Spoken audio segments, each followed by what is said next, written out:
Leaders news కి స్వాగతం. Bulletin లో హెడ్లైన్స్ చూద్దాం.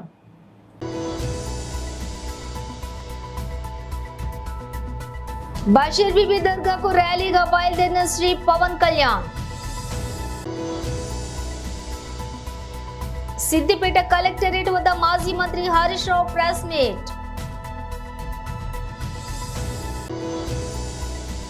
పెన్షన్లపై జగన్ రెడ్డి కుట్రలు బట్టబయలయ్యాయి. బోండా ఉమా మహేశ్వరరావు మీడియా సమావేశం. పిఠాపురంలో ఆంధ్ర బాప్టిస్ట్ చర్చ్ నందు ప్రత్యేక ప్రార్థనలలో పాల్గొన్న శ్రీ పవన్ కళ్యాణ్.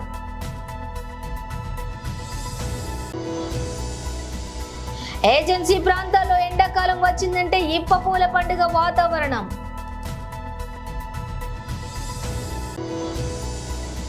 ఎండిపోయిన పంట పొలాలను పరిశీలించిన బీఆర్ఎస్ పార్టీ ప్రజా ప్రతినిధులు, పార్టీ నేతలు.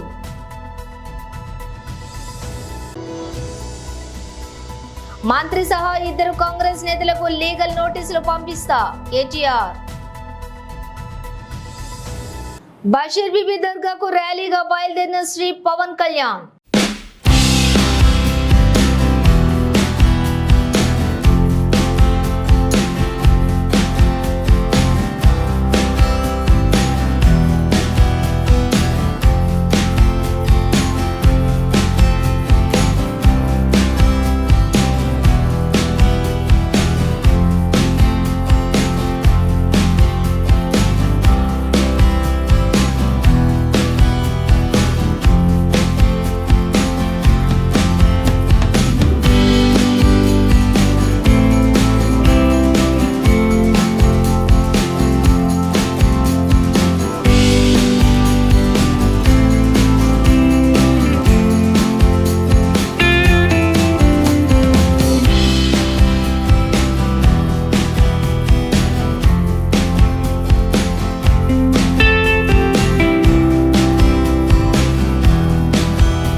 సిద్దిపేట కలెక్టరేట్ వద్ద మాజీ మంత్రి Harish Rao press meet.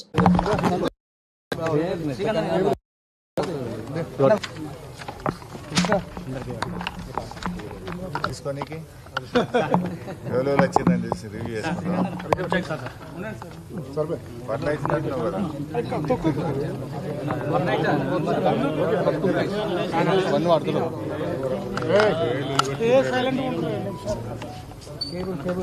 Start చేయమంటాం.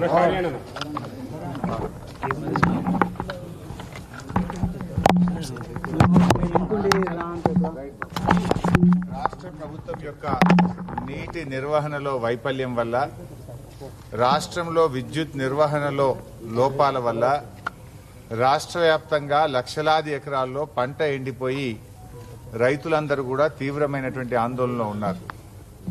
ఈ రాష్ట్ర కరువును నివారించే ప్రయత్నాలు చేయకుండా కరువును పెంచి రాష్ట్రాన్ని అపాయంలోకి, రైతాంగాన్ని అపాయంలోకి నెట్టేటువంటి ప్రయత్నం చేస్తూ ఉంది. ఈ నిద్రపోతున్నటువంటి ప్రభుత్వాన్ని తట్టి లేపాలని, రాష్ట్రంలో రైతుల్ని వెంటనే ఆదుకోవాలని చెప్పి బీఆర్ఎస్ పార్టీ అధ్యక్షులు కేసీఆర్ గారు ఇచ్చిన పిలుపు మేరకు అన్ని జిల్లా కేంద్రాల్లో ఈరోజు కలెక్టర్లకు బీఆర్ఎస్ పార్టీ పక్షాన మేము రిప్రజెంటేషన్ చేయడం జరిగింది. ముఖ్యంగా ఈ రాష్ట్ర ప్రభుత్వ తీరు ఎట్లా ఉందంటే, దొంగలు పడ్డాక 6 నెలల కుక్కలు మొరిగినట్టు ఇవాళ కేసీఆర్ గారు పొలం బాట పట్టిన తర్వాత కంటి తుడుపు చర్యలు ప్రారంభించారు.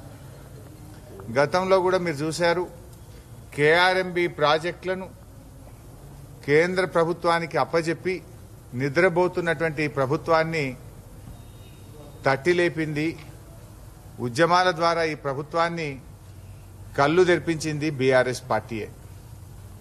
ఈరోజు ఇప్పుడు కరువుపై కూడా కేసీఆర్ గారు పొలం బాట బట్టి కాలు బయట పెట్టినాకనే ఈ ప్రభుత్వం దిద్దుబాటు చర్యలు ప్రారంభించింది. మీరు చూస్తే నిన్న కాళేశ్వరం ప్రాజెక్టులో భాగంగా గాయత్రి పంప్ హౌస్ నుంచి వరద కాలువకు నీళ్లు విడుదల చేయడం జరిగింది. వరద కాలువకు నీళ్లు విడుదల చేయడం జరిగింది. అదేవిధంగా సాగర్ ఆయకట్టుకు కూడా నిన్న నీళ్లు విడుదల చేశారు. ఇది ఎప్పుడు చేసిండ్రు?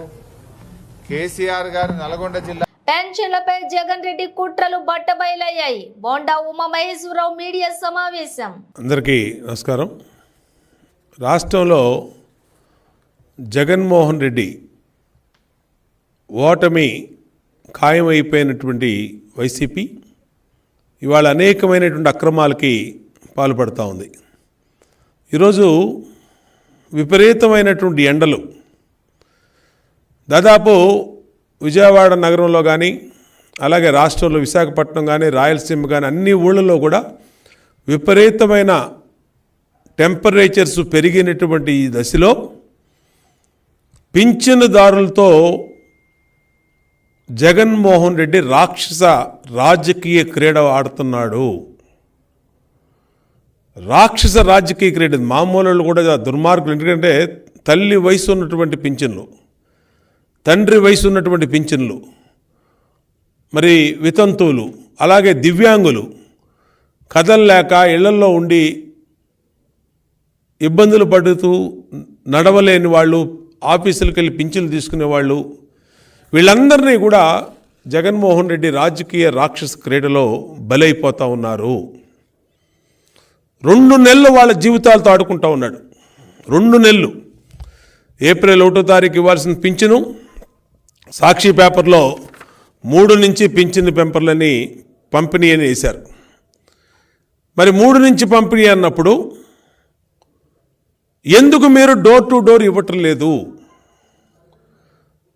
గతంలో ఇచ్చినటువంటి డోర్ టు డోర్ విధానాన్ని జగన్మోహన్ రెడ్డి ప్రభుత్వం ఎందుకు అమలు చేయటం లేదని డిమాండ్ చేస్తూ ఉన్నాం. ఈ ప్రభుత్వాన్ని అడుగుతూ ఉన్నాం. ఈ ప్రభుత్వానికి కనీస మానవత్వం ఉందా అని అడుగుతూ ఉన్నాం. ఎండలు మండిపోతూ ఉన్నాయే. తల్లి లాంటి వయసున్న వాళ్ళు, తండ్రి లాంటి వయసున్న వాళ్ళు, భర్తల్ని కోల్పోయిన వితంతువులు, అక్కలు, చెల్లెళ్ళు, అలాగే దివ్యాంగులు, వీళ్ళు నీ రాక్షస క్రీడలో ఇవాళ సచివాలయాల దగ్గరికి వెళ్ళాలా? ఎందుకు వెళ్ళాలి సచివాలయాల దగ్గరికి? సచివాలయాల దగ్గరికి ఎందుకు తీసుకెళ్ళాలి వాళ్ళని? నేను అడుగుతా ఉన్నా. సాక్షి పత్రికలో విష ప్రచారాలు చేస్తూ ఉన్నారు. ఈ విష ప్రచారాల్లో రాజకీయ ప్రతిపక్ష పార్టీలంట election commission చెప్పినాయంట, election commission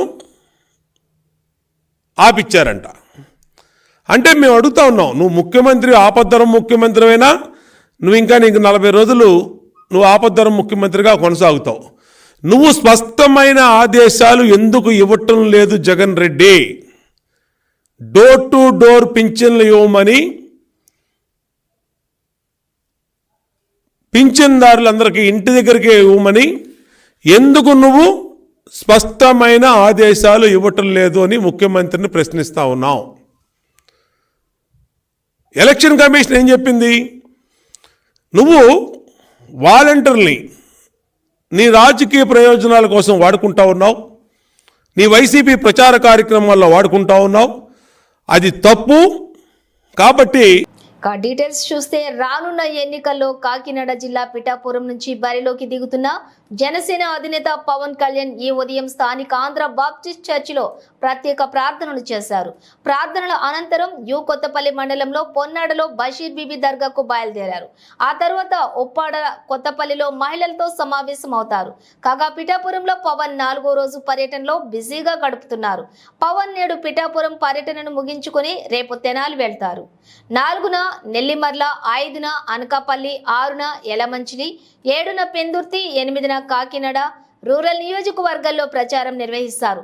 9న Ugadi సందర్భంగా పిఠాపురంలో నిర్వహించే వేడుకల్లో పాల్గొంటారు. 10 రాజోలు, 11న గన్నవరం, 12న రాజానగరం బహిరంగ సభల్లో పాల్గొంటారు పవన్.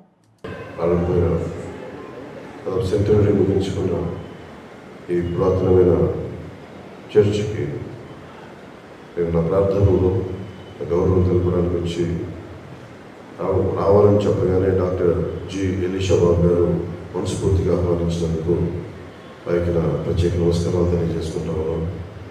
అలాగే పాస్టర్ గారు బి థియోఫిలస్ గారికి నా హృదయపూర్వక నమస్కారం. ప్రెసిడెంట్ జి సాల్మన్ రాజ్ గారికి కూడా నా హృదయపూర్వక నమస్కారం. మనస్ఫూర్తిగా నా విన్నపాన్ని మన్నించి నాకు ఈ చర్చిలో ఈ ప్రార్థనలో పాల్గొనే అవకాశం కల్పించినందుకు ప్రత్యేక ధన్యవాదాలు, కృతజ్ఞతలు. భారతదేశం అన్ని మతాలకి సమానంగా ఆదరించే ఈ నాకు సంబంధించినంత వరకు ముఖ్యంగా క్రిస్టియానిటీకి సంబంధించి చిన్నప్పుడు మా టీచర్ చెప్పిన మాటలో నేను చదువుకున్న మిషనరీ స్కూల్లో బైబిల్ సూక్తి నన్ను నడిపించాలి. తనని తాను తగ్గించుకున్నవాడు హెచ్చింపబడ్డాడు. ఆ ఒక్క సూక్తి మా ఇమాన్యుయల్ టీచర్ చెప్పింది నడిచినప్పుడు ఎప్పుడో 5వ క్లాస్లో గుర్తుండిపోయింది. అది చాలా ఒక దిక్సూచన అయిపోయింది. నేను భగవంతుడిని అన్ని రూపాల్లో మన విశ్వాసాలు, మత విశ్వాసాలను బట్టి ఒకటే భగవంతుడిని అనేక రకాలుగా చూస్తాం. ఆ విశ్వాసం భారతదేశం మనకి నేర్పించింది. అలాంటి నాకు పూర్తి యోగ మార్గంలో ఉండే నాకు భగవంతుడు అన్ని రకాల్లో ఉంటాడని కనిపించడానికి పిఠాపురంలో చాలా ఎంతమంది బెత్లెహేం వెళ్ళుంటారో నాకు తెలియదు, కానీ నాకు ప్రత్యేకించి బెత్లెహేం వెళ్ళే అవకాశం లభించింది. దాదాపు ఒక 2007లో జీసస్ క్రైస్ట్ మీద సినిమా తీయాలి, దానికి సంబంధించి మీరు పాత్ర వేయాలి. ఈ కథ ఈ కాలంలో ప్రారంభమై జీసస్ జీవితాన్ని చూపించేది అనేది ఒక కథ స్క్రిప్ట్లో పట్టుకొచ్చారు సంగీతం శ్రీనివాసరావు గారు. కూర్చొని నేను వెళ్తున్నప్పుడు నన్ను ఇజ్రాయెల్ తీసుకెళ్ళాను. అది నాకు ఎంత ఆ సినిమా ఎందుకు ప్రారంభం అయింది అంటే స్టార్ట్ చేశారు కానీ అది అవ్వలేదు. కాకపోతే నా కోసమే జీసస్ క్రైస్ట్ జన్మస్థలానికి నన్ను తీసుకెళ్ళింది ఆ ఒక్క అవకాశం. ప్రముఖ వ్యక్తి న్యూఢిల్లీలోని ఏఐసిసి ప్రధాన కార్యాలయంలో భారత జాతీయ కాంగ్రెస్ లో చేరారు. नमस्कार साथियों, वादे के अनुसार फिर से हम लोग हाजिर हैं एक बहुत महत्वपूर्ण व्यक्ति को हमारे पार्टी में, हमारे परिवार में शामिल करने के लिए. उनको आपके सामने बैठे हैं. मेरे साथ चिर परिचित हमारे बहुत पॉपुलर अध्यक्ष अखिलेश जी और हमारे सबके जो आशीर्वाद देते रहते हैं मोहन प्रकाश जी, हमारे 2 विधायक साथी आनंद जी, संतोष जी औरंगाबाद से, और ये हमारे अजय निषाद जी, जिनका हम आज आपके सामने स्वागत करते हैं. जिनका जन्म ही 2 अक्टूबर को हुआ हो, वो भाजपा में क्या कर रहे थे अब तक हमें ये नहीं समझ में आया. तो आपका हम स्वागत करेंगे औपचारिक रूप से, लेकिन उससे पहले मैं अखिलेश जी से निवेदन करूंगा कि अजय निषाद जी के विषय में, वहाँ के राजनीतिक परिप्रेक्ष्य के विषय में आपसे 2 शब्द कहें. मित्रों, आप सभी को मालूम है मुजफ्फरपुर से इनके पिताजी 4 बार कैप्टन जयनारायण निषाद साहब हम लोगों के भी नेता थे. और ईबीसी की आज बात जो शुरू हुई है तो इनके पिताजी से शुरू हुआ था. बिहार के राजनीति में जो रिलेवेंस हुआ ईबीसी का, वो उनकी वजह से हुआ. और लगातार 4 बार के बाद ये 2014 का चुनाव जीते, 2019 का चुनाव जीते. उसके बाद अच्छा कहा आपने कि ये भाजपा में क्यों थे. इनके पिताजी लगातार भाजपा के वसूलों के खिलाफ उन्होंने काम किया, और ये भी थे जरूर वहाँ, लेकिन घुटन में ही रहते थे. कई बार बात होती थी. इसलिए कांग्रेस परिवार में मैं इनका स्वागत करता हूं, और मुझे पूरी उम्मीद है कि इनके आने से पूरा मुजफ्फरपुर के इलाके में, दरभंगा, मधुबनी, चंपारण के इलाके में न केवल ईबीसी वोट हम लोगों की तरफ आएगा, बल्कि इनके व्यक्तित्व और कृतित्व से निश्चित रूप से कांग्रेस संगठन को भी मजबूती मिलेगी. धन्यवाद. एक sitting MP Bharatiya Janata party के पार्टी ज्वाइन करें कांग्रेस पार्टी, आप समझ लीजिए हवा किधर चल रही है। इससे ज्यादा बोलना उचित नहीं है। मोहन प्रकाश जी, मैं आपसे आग्रह करूंगा। नहीं, आपको बोलना चाहिए। मित्रों, सबको तो नमस्कार हो गया है ना? हो गया। क्योंकि पिछली बार किसी ने शिकायत की थी, तो नमस्कार आप सब लोगों को।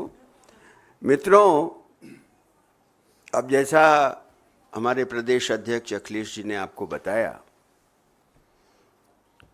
कि इनके पिताजी 4 बार और 2 बार ये संसद सदस्य रहे हैं। सिर्फ इतना नहीं, समाजवादी आंदोलन के और दलित, शोषित, पीड़ित और अति पिछड़ों के आवाज़ उठाने वाले वो रहे हैं, और ये भी उन्हीं के नक्शे कदम पर। తెలంగాణ రాజకీయాలను ఫోన్ ట్యాపింగ్ వ్యవహారం కుదిపేస్తోంది. ఈ అంశంలో ప్రధానంగా బీఆర్ఎస్ వర్కింగ్ ప్రెసిడెంట్ కేటీఆర్ పై కాంగ్రెస్ నేతలు విమర్శలు గుప్పిస్తున్నారు. ఈ క్రమంలో ఎక్స్ వేదికగా కేటీఆర్ స్పందిస్తూ తీవ్ర వ్యాఖ్యలు చేశారు. తనపై అసత్య ఆరోపణలు చేసిన వారిపై చట్టపరంగా పరువు నష్టం దావా వేస్తానని చెప్పారు. నా పరువుకు భంగం కలిగేలా ఆరోపణలు చేసిన 2 కాంగ్రెస్ నేతలు ఓ మంత్రికి లీగల్ నోటీసులు పంపిస్తా. నిరాధారమైన సిగ్గుపడాల్సిన ఆరోపణలు చేసినందుకు వారు నాకు క్షమాపణలు చెప్పాలి, లేదా చట్టపరమైన చర్యలను ఎదుర్కోవడానికి సిద్ధంగా ఉండాలి. వాస్తవాలను తెలుసుకోకుండా వార్తలు రాస్తున్న న్యూస్ అవుట్లెట్లకు కూడా లీగల్ నోటీసులు పంపిస్తా అని ట్వీట్ చేశారు. తన ట్వీట్లో మంత్రి కొండ సురేఖ పేరును నేరుగా ప్రస్తావించకుండా ఒక మంత్రి అని కేటీఆర్ పేర్కొన్నారు. తన ట్వీట్ కు ఆంగ్ల వార్తా పత్రికలో వచ్చిన ఒక కథనాన్ని షేర్ చేశారు. ఏపీ ఎన్నికల్లో పోటీ చేయబోయే అభ్యర్థుల జాబితాలను కాంగ్రెస్ పార్టీ నేడు విడుదల చేయనుంది. ఏపీసీసీ అధ్యక్షురాలు షర్మిల నేడు కడప జిల్లాలో పర్యటించనున్నారు. ఇడుపులపాయలో తన తండ్రి వైఎస్ఆర్ ఘాట్ వద్ద ఆమె ప్రత్యేక ప్రార్థనలను నిర్వహించనున్నారు. అనంతరం అభ్యర్థుల జాబితాను ఆమె ప్రకటించనున్నారు. సాయంత్రం కడపలో ఇఫ్తార్ విందులో ఆమె పాల్గొంటారు. మరోవైపు కడపలో లోక్సభ స్థానం నుంచి షర్మిల పోటీ చేయబోతున్నట్లు తెలుస్తోంది. కడప నుంచి ఆమె అభ్యర్థిత్వాన్ని హైకమాండ్ ఖరారు చేసినట్లు సమాచారం. ఢిల్లీలోని ఏఐసీసీ ప్రధాన కార్యాలయంలో నిన్న కాంగ్రెస్ ఎలక్షన్ కమిటీ సమావేశం జరిగింది. ఈ సమావేశంలో సోనియా గాంధీ, రాహుల్ గాంధీ, మల్లికార్జున్ ఖర్గే, పార్టీ ప్రధాన కార్యదర్శి కేసీ వేణుగోపాల్, ఏపీ వ్యవహారాల ఇన్ఛార్జి మాణిక్యం ఠాగూర్, షర్మిల పాల్గొన్నారు. ఈ సందర్భంగా 117 అసెంబ్లీ స్థానాలు, 17 ఎంపీ స్థానాల అభ్యర్థులపై చర్చించారు. పొత్తుల్లో భాగంగా కమ్యూనిస్టులతో సర్దుబాటు నేపథ్యంలో ఇతర స్థానాలను పెండింగ్ లో ఉంచినట్లుగా సమాచారం. పిసిసి మాజీ అధ్యక్షుడు, మాజీ ముఖ్యమంత్రి, మాజీ మంత్రి రఘువీరారెడ్డి ఎన్నికల బరిలో లేరని తెలుస్తోంది. భద్రాద్రి కొత్తగూడెం జిల్లా చెర్ల ఏజెన్సీలో జోరుగా సేకరణ, అడవుల్లో పండుగ వాతావరణం. ఉపాధి పొందుతున్న గిరిజనులు, విప్ప పూలను సేకరిస్తున్న గిరిజనులు. ఏజెన్సీలో ఎండాకాలం వచ్చిందంటే ఇప్ప పూలతో సందడితో కూడిన పండుగ వాతావరణం కనిపిస్తోంది. గిరిజనులకు చేతి నిండా పని ఉంటుంది. ఈ సమయంలో విప్ప చెట్లు విస్తారంగా పూస్తాయి. చిన్న పెద్ద తేడా లేకుండా గిరిజనులు విప్ప పూలను సేకరిస్తారు. తెల్లవారుజాము నుంచి అడవులకు వెళ్తారు. మార్చి నెల నుంచి ప్రారంభమయ్యే పూల సేకరణ మే చివరి వరకు కొనసాగుతుంది. సేకరించినటువంటి పూలను జీసీసీ సంస్థ వ్యాపారస్తులకు గిరిజనులు విక్రయిస్తారు. గిరిజనులు ప్రీతిగా సేవించే నాటుసారా, ప్రసాదాల తయారీ, ఆహారంలో విప్ప పూలను ఉపయోగిస్తారు. విప్ప పూలను ప్రకృతి అందించే వరప్రసాదంగా గిరిజనులు భావిస్తుంటారు. ఈ పూలతో ప్రతి ఏడాది 3 నెలలతో పాటుగా ఉపాధి పొందుతూ ఉంటారు. విప్ప పూలలో లభ్యమయ్యేది కూడా ఇలా ప్రతి ఏడాది మార్చి నెల నుంచి మే నెల చివరి వరకు మాత్రమే. విప్ప చెట్లకు విప్ప పూలు పూస్తూ ఉంటాయి. చర్ల మండలంలోని ఈ చెట్లు అధిక సంఖ్యలో ఉన్నాయి. విప్ప పూలు ప్రతిరోజు తెల్లవారుజాము నుంచే చెట్ల నుంచి కింద పడుతూ ఉంటాయి. ఈ క్రమంలో గిరిజనులు అక్కడికి చేరుకుని పూలను సేకరిస్తూ ఉంటారు. అనంతరం బుట్టల్లో వాటిని నింపుకొని ఇళ్లకు తరలిస్తారు. వాటిని ఎండలో ఆరబెడతారు. అనంతరం వాటిని నిల్వ చేస్తారు. మండలంలోని పలు గ్రామాల్లో ఈ పూల సేకరణ ఎక్కువగా ఉంటుంది. సేకరించినటువంటి విప్ప పూలతో గిరిజనులు ఎక్కువగా సారా తయారు చేస్తారు. ముందుగా పూలను నీటిలో నానబెడతారు. అనంతరం మట్టి కుండలో పోసి ఉడకబెడతారు. ఇదే క్రమంలో విప్ప పూల నుంచి తెల్లటి ద్రావణంలో సారా బయటకు వస్తూ ఉంటుంది. ద్రావణాన్నే గిరిజనులు ఇప్ప పూలతో సహా పువ్వుతో సారా తయారు చేస్తూ ఉంటారు. తర్వాత ఇప్పకాయ సీజన్ వస్తుంది. గిరిజనులు వాటిని సేకరించి గానుగలు, మిల్లెల వద్దకు తీసుకుని వచ్చి ఇప్ప బద్దను నూనెగా ఆడిస్తారు. గిరిజనులు ఆ నూనెను ఉడకబెట్టి వంట నూనెగా వాడతారు. నిడమనూరు మండలంలోని వేంపాడు గ్రామంలో ఎండిపోయిన పంటలను బీఆర్ఎస్ పార్టీ ప్రజా ప్రతినిధులు, పార్టీ నేతలు రైతులతో కలిసి ఎండిపోయిన పొలాలను పరిశీలించారు. ఈ సందర్భంగా ఎమ్మెల్సీ మాట్లాడుతూ 2014 నుండి 2023 వరకు టీఆర్ఎస్ ప్రభుత్వం మాజీ ముఖ్యమంత్రి వర్యులు కేసీఆర్ నేతృత్వంలో వరుసగా సంవత్సరానికి 2 సార్లు పంటలకు సక్రమంగా నిర్వహించి ఈ ప్రాంత వ్యవసాయ రంగాన్ని, రైతాంగాన్ని కాపాడిన ఘనత కేసీఆర్ అని, 506, 507 అడుగుల వాటర్ లెవెల్ ఉన్నటువంటి క్రమంలో కూడా నీరును విడుదల చేసి రైతుల పక్షాన నిలబడిన ఏకైక నాయకుడు కేసీఆర్ అని, రైతులు బాగుంటే రాష్ట్రం బాగుపడుతుంది అని, రైతుల మీద, రైతుల సమస్యల మీద అవగాహన ఉన్నటువంటి కేసీఆర్ రైతులను కాపాడుకోవాలని, ఒక గుంట కూడా ఎండిపోకుండా పంటలను కాపాడిన ఘనత కేసీఆర్దే. కాంగ్రెస్ ప్రభుత్వంలో నష్టం పోయినటువంటి రైతులకు నష్టపరిహారం చెల్లించాలని ప్రభుత్వాన్ని డిమాండ్ చేశారు. అదేవిధంగా రేపు నల్గొండ జిల్లా కేంద్రం శ్రీ లక్ష్మీ గార్డెన్స్ లో జరిగే నల్గొండ పార్లమెంట్ సన్నాహక సమావేశంలో నాగార్జున సాగర్ నియోజకవర్గం బీఆర్ఎస్ పార్టీ శ్రేణులు, పార్టీ ప్రజా ప్రతినిధులు, కార్యకర్తలు, అనుబంధ సంఘాలు హాజరై విజయవంతం చేయాలని కార్యకర్తలను కోరారు.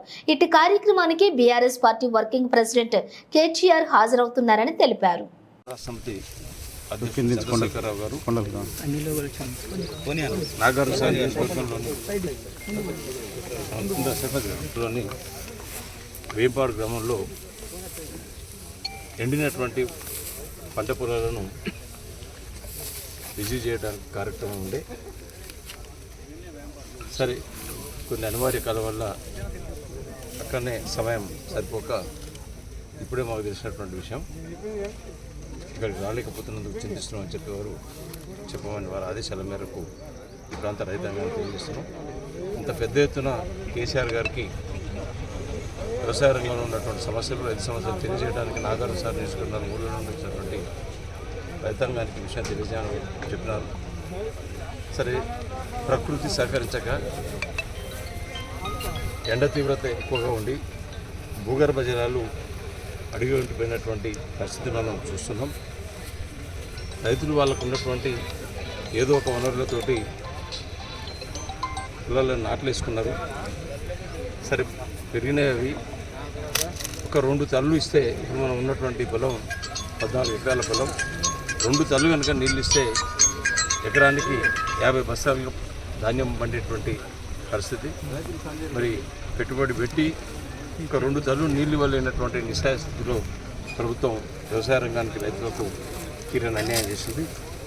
ఇదే 2014 నుండి నేటి వరకు కూడా టీఆర్ఎస్ నేతృత్వంలో ఉన్నటువంటి ప్రభుత్వం, మన మాజీ ముఖ్యమంత్రి చంద్రశేఖరరావు గారు వరుసగా సంవత్సరానికి 2 పంటలకు సక్రమంగా నీళ్ళు అందించి ఈ ప్రాంత వ్యవసాయ రంగాన్ని, రైతాంగాన్ని కాపాడుకున్నాడు అనేటువంటి విషయం మా అందరికీ తెలుసు. మరి ఈ దఫా ఇటువంటి వాటర్ లెవెల్స్ ఈ 506, 7 ఉన్నటువంటి పరిస్థితుల్లో కూడా ఏదో పద్ధతిలో నీరు డ్రా చేసి రైతును కాపాడుకోవాలనే ఉద్దేశంతో వ్యవసాయ రంగాన్ని కాపాడుకోవాలి, రైతు బాగుంటేనే రాష్ట్రం బాగుంటుంది, దేశం బాగుంటుంది అని చెప్పి రైతు సమస్యల మీద అవగాహన ఉన్నటువంటి ఆనాటి ముఖ్యమంత్రి గారు రైతాంగాన్ని కాపాడుకున్న ఒక గుంట కూడా ఎండిపోకుండా పంటలను కాపాడినటువంటి చరిత్ర కేసీఆర్ గారికే సొంతమైంది. మరి ఇప్పుడు నేటి పాలకులు వ్యవసాయ రంగం మీద కానీ, రైతాంగ సమస్యల మీద కానీ అవగాహన లేదనడానికి ఇంతకన్నా నిదర్శనం అవసరం లేదు. ఇదే వాటర్ లెవెల్స్ నాగార్జున సాగర్ ప్రాజెక్టులో ఉన్నప్పుడు మేము పంటలు కాపాడినాం. మరి అంతకన్నా మీకు వాటర్ లెవెల్స్ ఎక్కువనే ఉన్నాయి. రైతాంగాన్ని 2 తల్లు నీళ్ళు ఇచ్చి కాపాడలేదంటే మీకు రైతాంగ సమస్యల మీద, నీరును ఏ విధంగా వాడుకోవాలనే దాని మీద కూడా కనీస అవగాహన లేదు మీకు మంత్రులకు అనేటువంటి విషయం అర్థమవుతుంది. మరి పాలనా దక్షత గౌరవ మాజీ ముఖ్యమంత్రి చంద్రశేఖరరావు గారు పరిపాలించినటువంటి తీరు, వారికి ఉన్నటువంటి పాలనా దక్షత మీకు లేదు అనేటువంటిది యావత్ తెలంగాణ రైతాంగానికి తేటతెల్లమైంది. ఇప్పుడు జరిగిపోయిన నష్టాన్ని ఏ విధంగా మీరు లెక్కలేసి రైతాంగాన్ని కాపాడుకుంటారో దాన్ని మీరే నిర్ణయం తీసుకొని రైతులను కాపాడుకోవాల్సిన అవసరం ఉందని చెప్పి ఈ ప్రభుత్వాన్ని డిమాండ్ చేస్తూ యావత్ తెలంగాణ రైతాంగాన్ని కూడా ఆ పాలనకు, ఈ పాలనకు, ఆ ముఖ్యమంత్రి గారికి, ఈ ముఖ్యమంత్రి గారికి ఉన్నటువంటి పాలనా దక్షత, రైతాంగం మీద, వ్యవసాయ రంగం సమస్యల మీద పరిష్కారం చేయాలనేటువంటి చిత్తశుద్ధి, అవగాహన ఎవరికి ఉందో బేరీ చేసుకోవాల్సిందిగా తెలంగాణ రైతాంగానికి విజ్ఞప్తి చేస్తూ, రైతుల సమస్యల మీద అవగాహన లేనటువంటి ఈ ప్రభుత్వాన్ని మీరు గమనించవలసిందిగా విజ్ఞప్తి చేస్తూ పంట నష్టపోయినటువంటి దాదాపు 2.5-3 లక్షల ఎకరాల పంట నష్టం జరిగింది. మరి ఏ విధంగానైనా ఈ రైతాంగాన్ని ఆదుకోవాల్సిందిగా మీ ద్వారా ప్రభుత్వాన్ని డిమాండ్ చేస్తాం. బులెటిన్ ముగించే ముందు హెడ్లైన్స్ మరోసారి.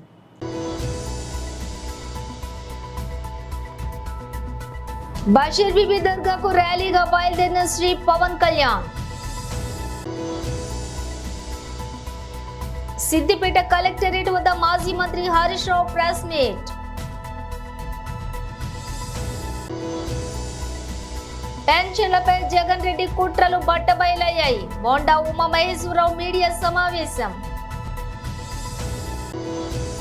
పిఠాపురంలో ఆంధ్ర బాప్టిస్ట్ చర్చ్ నందు ప్రత్యేక ప్రార్థనలలో పాల్గొన్న శ్రీ పవన్ కళ్యాణ్.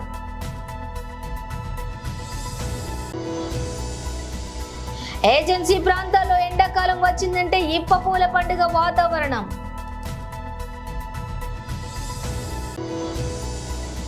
ఎండిపోయిన పంట పొలాలను పరిశీలించిన బీఆర్ఎస్ పార్టీ ప్రజా ప్రతినిధులు, పార్టీ నేతలు.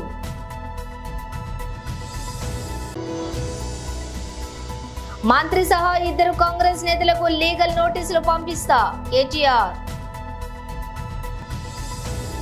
ఇవి ఇవాల్టి బులెటిన్ విశేషాలు. మరో బులెటిన్తో మళ్ళీ కలుద్దాం.